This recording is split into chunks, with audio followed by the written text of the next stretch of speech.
மேகதாது அணைக்கான கர்நாடக அரசின் பணிகளை உடனே தடுத்து நிறுத்த வேண்டும் என எதிர்க்கட்சித் தலைவர் எடப்பாடி பழனிசாமி வலியுறுத்தியிருக்கிறார். விவரங்களை செய்தியாளர் அபினேஷ் வழங்க கேட்கலாம். அபினேஷ், விவரங்களை பகிர்ந்துக்கலாம்.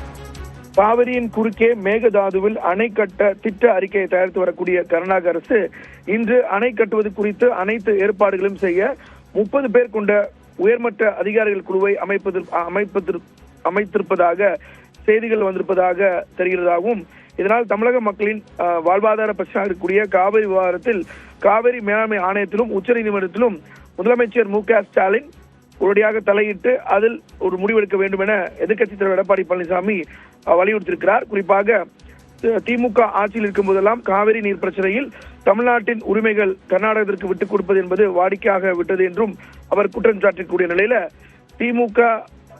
திமுக அரசு இதுல தலையிட்டு குறிப்பாக தமிழக மக்களினுடைய வாழ்வாதார பிரச்சனை இருக்கக்கூடிய இந்த பிரச்சனையில தலையிட்டு காவிரியில் தமிழகத்தின் உரிமைகளை தமிழ்நாடு அரசு பாதுகாக்க வேண்டும் என எதிர்க்கட்சித் தலைவர் எடப்பாடி பழனிசாமி வலியுறுத்தி தன்னுடைய எக்ஸ் வலைப்பக்கத்தில் பதிவிட்டிருக்கிறார். ஸ்ரீராம்,